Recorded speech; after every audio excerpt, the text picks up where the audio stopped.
Pernahkah kamu melihat pemandangan di dasar laut? Jika diperhatikan, di dasar laut terdapat beberapa bentukan, yaitu gunung, ngarai, dan jurang, seperti yang terdapat pada kondisi daratan. Morfologi dasar laut berkaitan dengan perairan laut, sebab dasar laut dan morfologinya berperan sebagai wadah penampung air di lautan. Nah, sebelum mempelajari morfologi dasar laut, kita sebaiknya mempelajari lebih dahulu tentang perairan laut. Apa yang dimaksud dengan perairan laut? Mari kita simak pembahasannya pada video pembelajaran ini. Pengertian perairan laut. Perairan laut terdiri atas laut, teluk, selat, dan samudra. Laut adalah tubuh air asin yang sangat luas dan terhubung antara laut satu dan lainnya. Contohnya, di Indonesia terdapat Laut Flores yang terletak di sebelah utara Pulau Flores. Sementara itu, samudra adalah bentangan air asin yang menutupi cekungan yang sangat luas. Di bumi ini terdapat 4 samudra, yaitu Samudra Pasifik, Samudra Hindia, Samudra Atlantik, dan Samudra Arktik.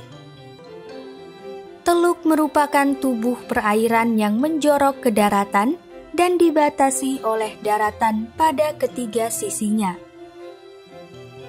Salah satu contohnya adalah Teluk Maumere di Nusa Tenggara Timur. Selat merupakan wilayah perairan sempit yang menghubungkan dua bagian perairan yang lebih besar, serta umumnya terletak di antara dua permukaan daratan.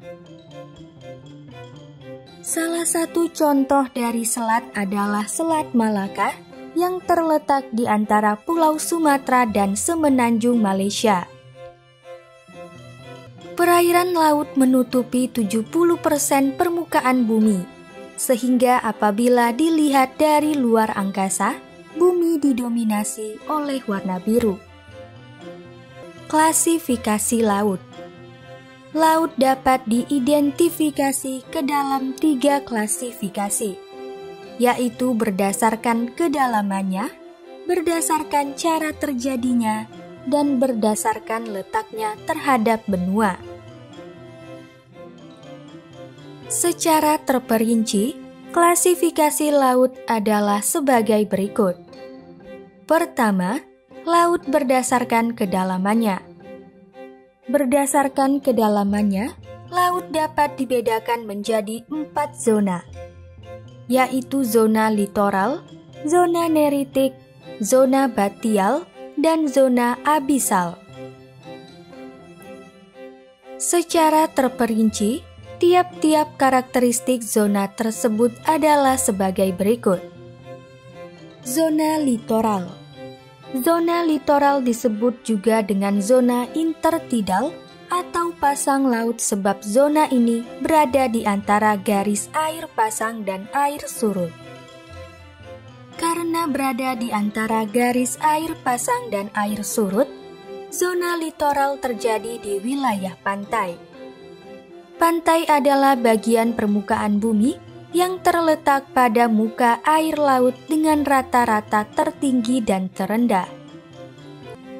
Akibatnya, zona litoral hanya terletak di kedalaman 0 km di bawah permukaan laut. Zona ini mengandung banyak larutan oksigen, dapat dicapai sinar matahari, dan memiliki nutrisi yang melimpah. Contoh hewan yang hidup di zona litoral adalah kerang laut dan kepiting. Zona neritik. Zona neritik disebut juga dengan zona laut dangkal, sebab berada di kedalaman 0 sampai 200 meter di bawah permukaan laut. Kedalaman zona neritik yang dangkal membuat sinar matahari masih dapat menembus laut pada zona ini. Dengan demikian, banyak hewan dan tumbuhan yang hidup di zona neritik.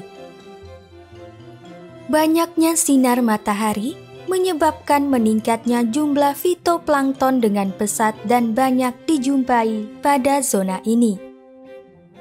Fitoplankton menjadi makanan zooplankton yang kemudian menjadi makanan bagi ikan-ikan. Hal ini membuat keragaman hayati di zona neritik menjadi yang tertinggi dibandingkan dengan zona kedalaman laut lainnya. Contoh makhluk hidup yang hidup di zona neritik adalah fitoplankton, zooplankton, kerang, penyu, anemon, lobster, dan ikan. Zona batial. Zona batial disebut juga dengan zona laut dalam sebab berada di kedalaman 200 hingga 1.800 meter di bawah permukaan laut. Kedalaman zona batial membuat sinar matahari tidak dapat menembus laut, sehingga jumlah tumbuhan laut yang dapat berfotosintesis dan hewan pemakan tumbuhan tersebut makin berkurang. Zona batial didominasi hewan-hewan invertebrata infaunal, yaitu hewan tanpa tulang belakang yang hidup di material sedimen lautan. Contohnya adalah hewan Polychaetes atau cacing laut,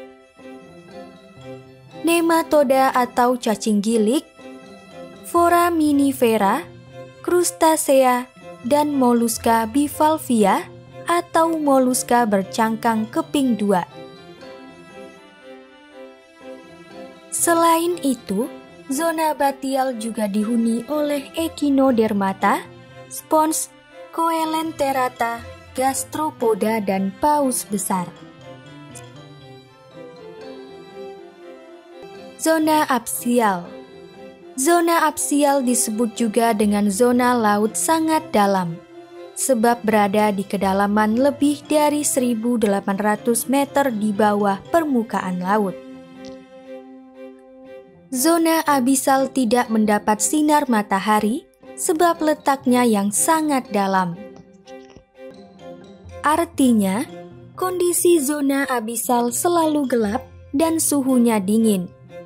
Tekanan air di zona abisal sangat tinggi karena wilayah ini harus menopang massa air yang berada 1.800 meter di atasnya. Hewan yang hidup di zona abisal umumnya buta dan memanfaatkan panca indera lainnya yang sensitif terhadap pergerakan di air. Selain itu, mereka memiliki tubuh berwarna abu-abu atau hitam dengan bentuk tubuh yang tidak ramping.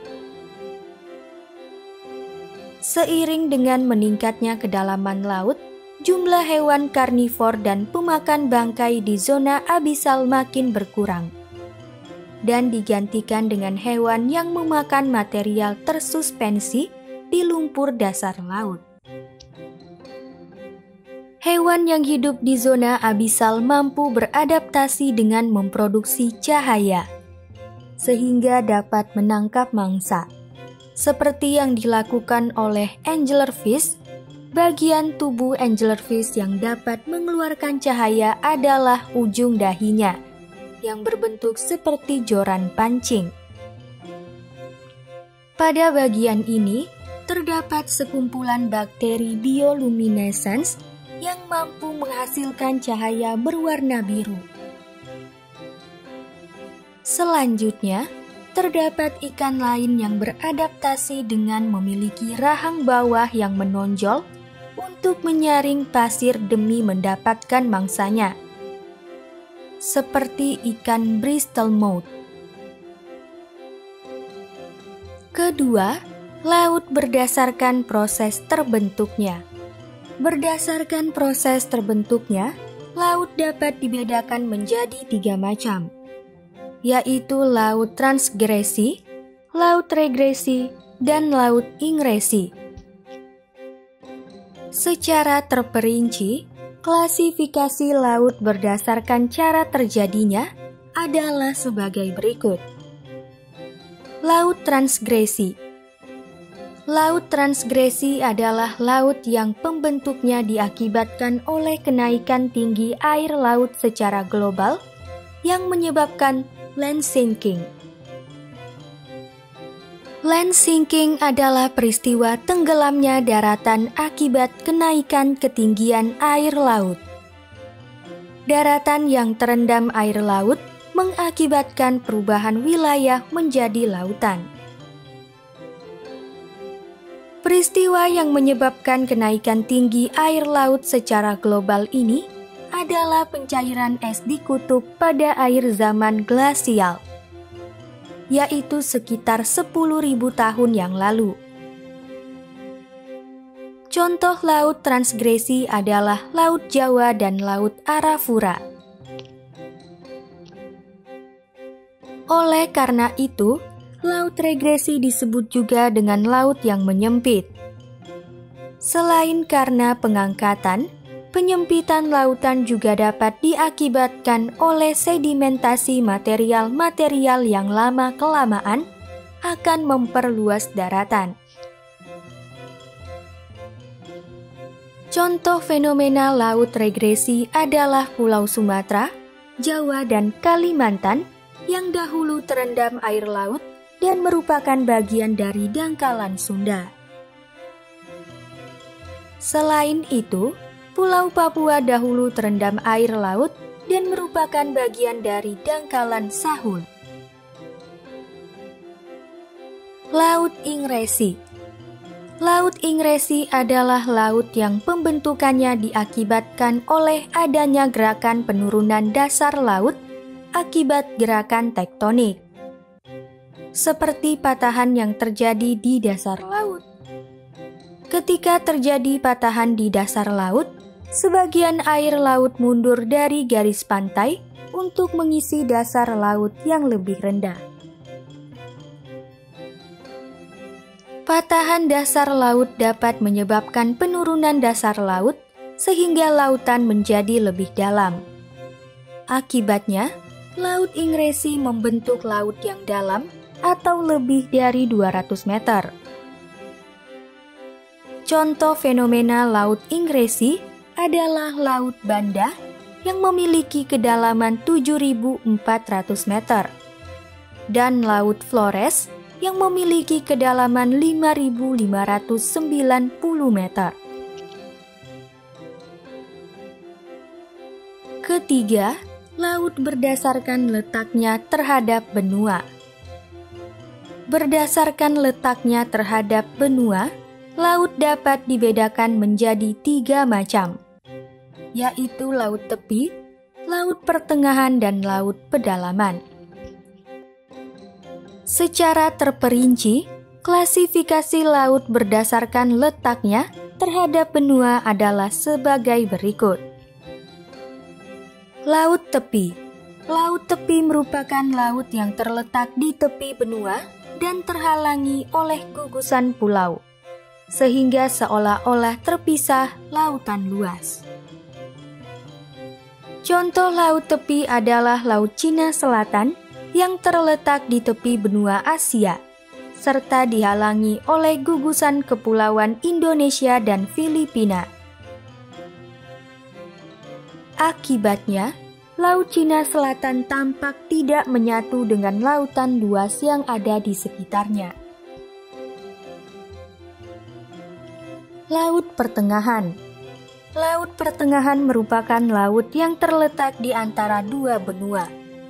Contoh laut pertengahan adalah Laut Aegea yang terletak di antara benua Eropa dan benua Afrika.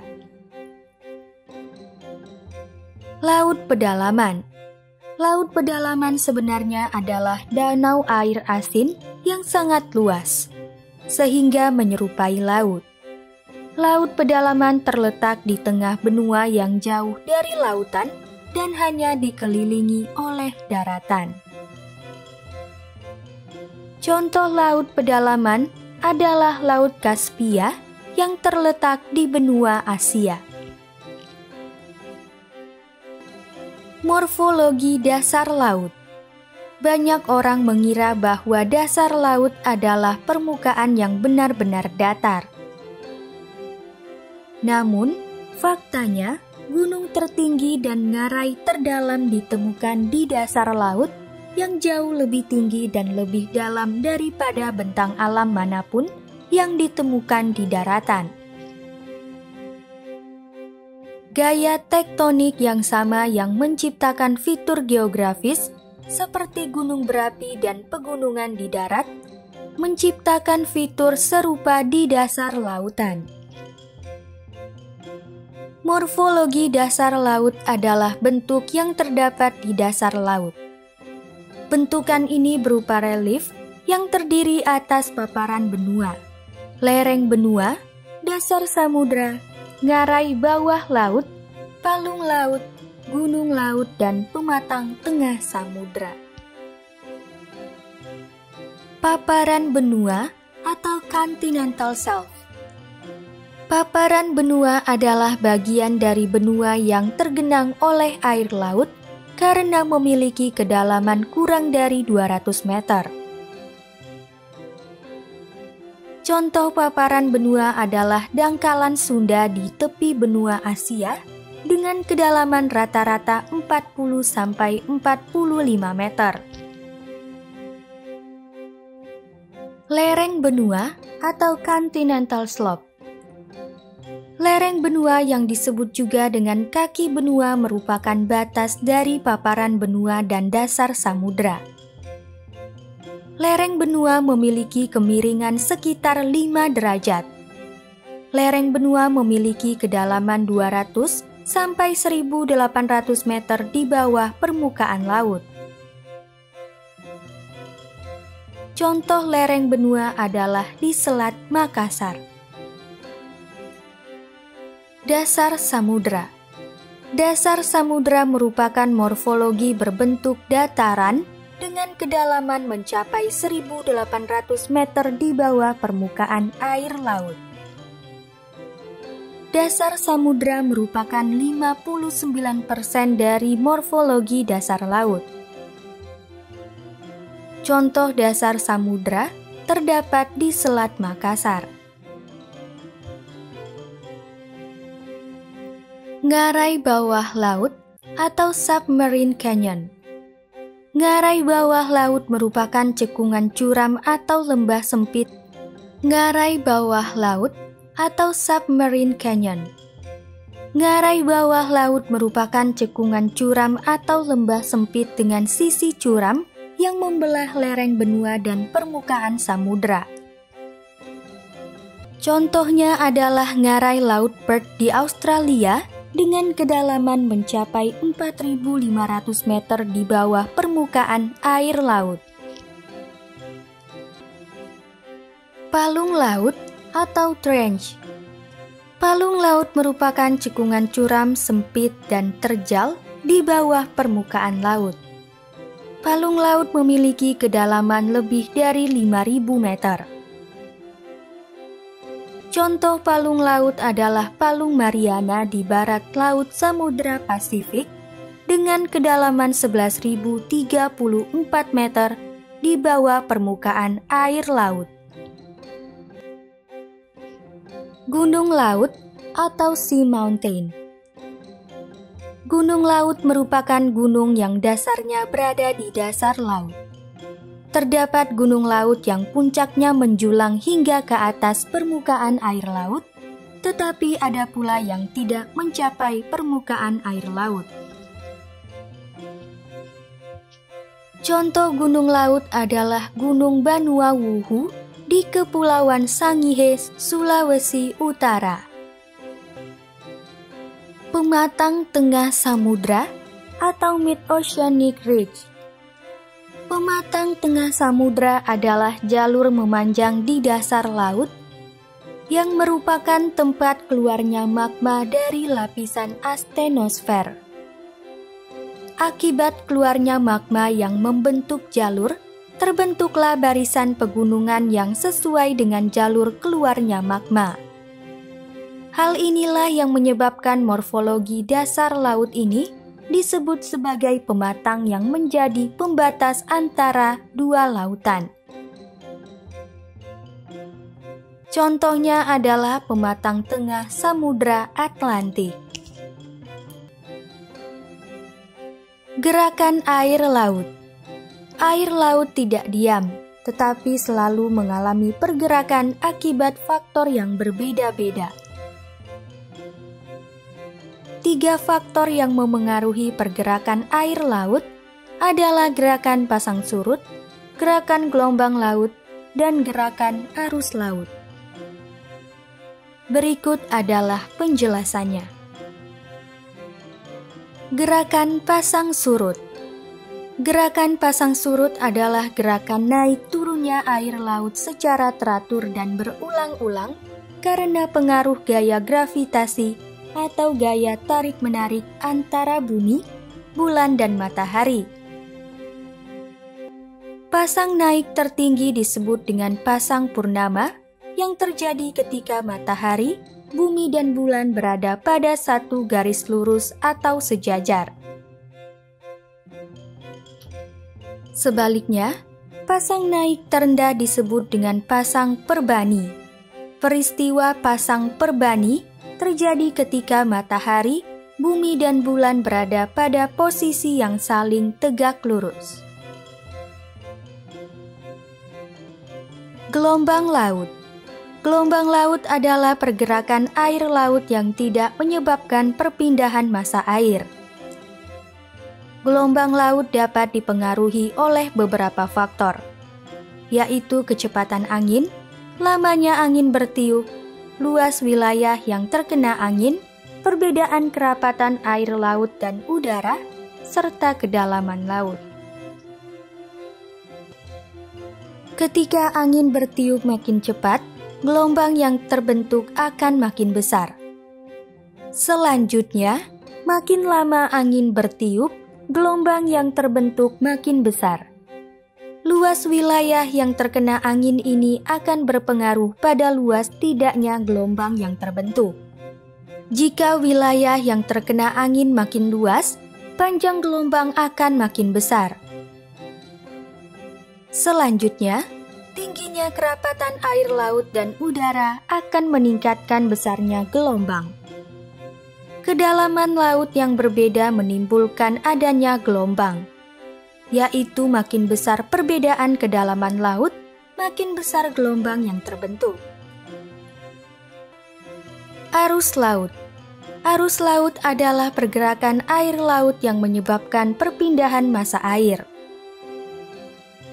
Arus laut dapat timbul setidaknya karena 5 faktor, yaitu keberadaan angin, perbedaan ketinggian permukaan air laut, keberadaan daratan yang menghalangi, serta perbedaan suhu dan kadar garam di air laut. Keberadaan angin. Angin adalah salah satu faktor yang dapat membangkitkan dan menentukan arah arus laut.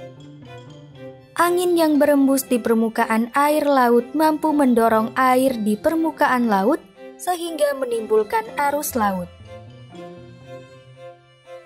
Oleh karena itu, arus laut terutama yang terjadi di permukaan air laut dipengaruhi oleh angin yang berembus di atasnya.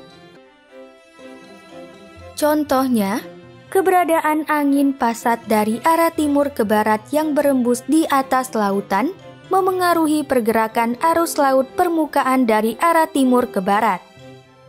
Angin pasat adalah angin yang bergerak sepanjang tahun dari wilayah subtropis ke wilayah khatulistiwa. Perbedaan ketinggian permukaan air laut. Air selalu berusaha untuk mencari keseimbangan sehingga akan bergerak dari permukaan laut yang tinggi ke permukaan air laut yang rendah. Pergerakan massa air laut akan menimbulkan arus laut. Keberadaan daratan yang menghalangi. Keberadaan daratan yang menghalangi, seperti adanya pulau atau benua, menyebabkan arus laut berbelok yang mengikuti garis pantai pada pulau atau benua. Contohnya, arus laut di Samudra Atlantik sekitar Khatulistiwa semula bergerak dari arah timur menuju barat. Kemudian mengalami pembelokan arah arus ke selatan akibat terhalang oleh daratan benua Amerika. Perbedaan suhu. Suhu adalah ukuran energi. Makin besar energinya, makin tinggi suhunya. Perbedaan suhu akan berdampak pada adanya perbedaan densitas atau kerapatan. Air dengan suhu dingin memiliki kerapatan yang tinggi, sedangkan air dengan suhu panas memiliki kerapatan yang rendah. Di lautan, air yang lebih hangat mengembang seperti materi lainnya dan mengikuti prinsip kepadatan, sehingga naik ke atas lautan. Air yang lebih dingin yang lebih padat daripada air hangat tenggelam ke dasar dan menempati ruang yang ditinggalkan oleh air hangat yang telah naik. Hasilnya adalah arus konveksi. Perbedaan kadar garam. Perbedaan kadar garam akan berdampak pada adanya densitas atau kerapatan air laut. Kadar garam di air laut dapat berasal dari mineral garam dan bebatuan yang terkikis oleh aliran air sungai. Akan tetapi, garam tersebut dapat juga berasal dari mineral garam dari bebatuan di dasar laut. Air dengan kadar garam tinggi akan memiliki densitas atau kerapatan yang tinggi, sedangkan air dengan kadar garam rendah akan memiliki densitas atau kerapatan yang rendah. Air yang memiliki densitas tinggi akan tenggelam ke dasar laut. Saat hal ini terjadi, air yang kurang padat harus disingkirkan sehingga air yang kurang padat naik. Proses ini menciptakan pola melingkar yang dikenal sebagai arus konveksi. Kesimpulan. Perairan laut adalah tubuh air asin yang sangat luas serta terhubung antara laut satu dan lainnya. Laut dapat dikenali berdasarkan 3 klasifikasi, yaitu berdasarkan kedalamannya, berdasarkan pembentukannya, dan berdasarkan letaknya terhadap benua. Berdasarkan kedalamannya, laut dapat dibedakan menjadi 4 zona, yaitu zona litoral, zona neritik, zona batial, dan zona abisal. Berdasarkan cara terjadinya, laut dapat dibedakan menjadi 3 macam, yaitu laut transgresi, laut regresi, dan laut ingresi. Berdasarkan letaknya terhadap benua, laut dapat dibedakan menjadi 3 macam, yaitu laut tepi, laut pertengahan, dan laut pedalaman. Morfologi dasar laut adalah bentuk yang terdapat di dasar laut. Bentukan ini membentuk relief yang terdiri atas paparan benua, lereng benua, dasar samudra, ngarai bawah laut, palung laut, gunung laut, dan pematang tengah samudra. Air laut tidaklah diam, tetapi selalu mengalami pergerakan. Pergerakan air laut meliputi gerakan pasang surut, gerakan gelombang laut, dan gerakan arus laut.